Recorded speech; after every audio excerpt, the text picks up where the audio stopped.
Hey y'all, welcome to Houston. Houston, fifth largest city in the U.S.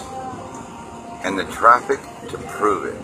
I mean, oh my God. One thing I gotta say about Houston though, they are spending a ton of money right now on roads and infrastructure. There is construction everywhere. I'm going by the GPS, heading into Houston, and it keeps telling me, take this exit. There is no exit. Take this exit. There is no exit. They're all blocked off. So finally, I then went past where I was supposed to take the freeway, and a different freeway, and go a different direction. So I get off the freeway, and so then I make it around, and I'm parallel in the freeway that I'm supposed to get back on, and all the on-ramps are blocked off. So I'm just driving through a jungle of traffic. It was madness, I tell you, madness.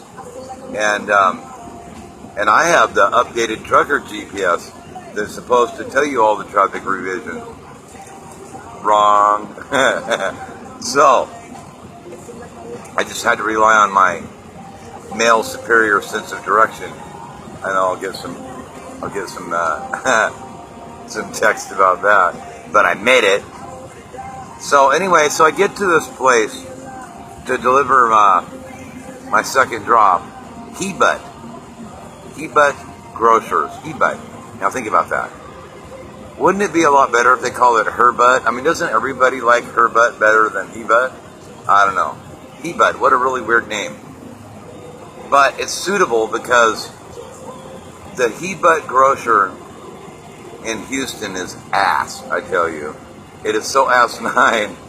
So, like, I get there, and there's just, like, mad trucks everywhere. Now, mind you, I have a 6 o'clock a.m. appointment, and I'm always early. So I'm hella early. So, but the parking lot is totally packed full of trucks, and then the street, line up and down the street. So I find a place down the street a ways to get my truck parked, and I make my way onto the lot over to the shack, and I'm wait through the crowd of people, man, and finally I get up there, and it's exactly 6 o'clock when I get up there. So yeah, an appointment at 6 o'clock, and they go, okay, they take my information.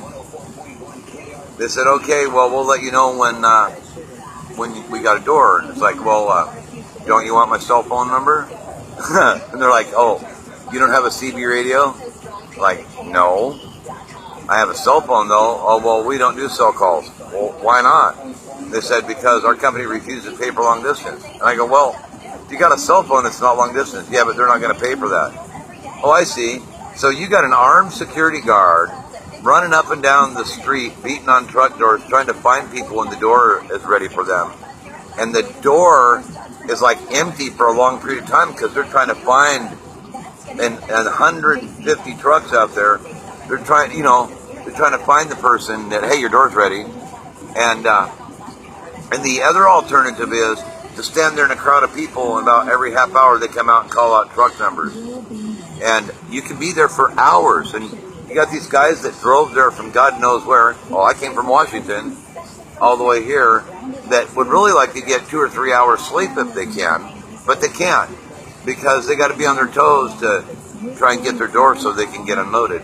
And I said to them, well, wouldn't it make sense though to buy a $50 a month unlimited cell phone plan and save all these man hours of chasing all these people down and telling people to move their truck, that the highway patrol doesn't like them to park on the road, and just all this chaos going on? Wouldn't it be better if they called in to check in, and then you call them and tell them when their door's ready, and they can just drive in, you know? I don't know. Kind of weird. And then I get to this place, and I get my door, and I get back up there, and I go in and I get my paperwork, and he goes, okay, well, that'll be $75 for lumper fees to unload the 7 pallets I have left of apples. And I go, okay, and I pull out my debit card. Oh, we don't take debit. Oh, pull out a credit card. We don't take credit cards either. I said, well, let me run out to my truck and get my checkbook. He goes, no, we don't take personal checks, man. You got to get cash. I said, well, I don't have $75 cash. And he goes, well, can you use the ATM? I go, well, yeah. And he goes, well, walk out the door and walk all the way down. I mean, it's a huge place. To the other side of the lot, then there's an ATM in there, and you can go get the cash. It's like, oh my God, you're kidding me. So anyway, I marched down there and got the cash, came back, gave them $75, and sat there for 4 hours while they were unloading 7 pallets. And but you know, hey, I've learned that these guys do this every day with cranky ass tired truckers, and who nobody's pleased about this process, but it is what it is. And so, like, I really don't get a bad attitude. I was out there cutting up and making jokes and hanging out, you know, and a couple guys were just dying on their feet. Their truck were right there. I said, hey, I'll listen for your truck number. I wrote it down.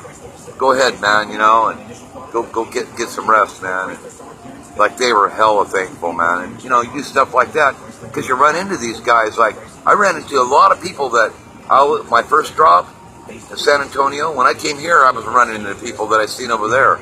So, you know, it can be kind of a small world out here. So it's really cool to be courteous. When a guy's having a struggle in time trying to park, because some of these parking situations are horrendous, especially for me, jump out and help them, and be courteous and be upbeat, and people remember you, and it pays off. It does, man. And plus, it makes you not feel as bad about the whole situation. So, but anyway, it was a pretty good day. I got both my drops done, mission accomplished. Now I'm just letting my clock run out so I can get my reset and start my 72 hours over again. Not that I burned up 72 hours. I just only had like 14 hours on the clock, and so didn't want to get a load on my truck and then make it, you know, a couple, 200, 300, 400, 500 miles down the road, and then be stuck there for, you know, day and a half with my reefer running, not going nowhere. Better shut the reefer off, sit here, do my reset, and I'll be headed home. Anyway, so there's 7 minutes of blah, blah, blah. And Greenhorn Trucker. Oh, I had a little incident today. I was trying to park my truck here in Houston at the Loves, and man, it was super, super tight. They got these concrete barricades, and I bumped it with my bumper. And no damage, but it made my little bumper, they got the little corners, and it shifted it over a little bit, where it like rubbed my tire a little bit. And so I went, nah, damn it. I tried to use I climbed underneath there, or I got a park, climb underneath there, and got these vice grips that I have, special vice grips, and climb under there and try to loosen the bolts because they're slotted so I could slide it back into place. And it wouldn't work. So I went in and bought a set of wrenches, the only set of wrenches they have. And I came out and laid back under the truck, and they're standard wrenches, and of course, this is a Volvo, man. They're all metric. So I got out my rubber mallet, thumped it around a little bit, popped it mostly back into place. It's nice and secure and out of the way of the tire now. But when I get home, I'm going to have to get a set of metric sockets, which I have, and loosen 4 bolts and slide it on the slots a little bit, because they got these little fingers that slide underneath each other, slide into place and tighten it back down. So no damage, didn't even scratch the paint. I barely bumped it because, I mean, I was going real slow and being cautious. But that was my first no-touch incident. Shouldn't have touched, but I did. And at least it wasn't a truck. Peace out.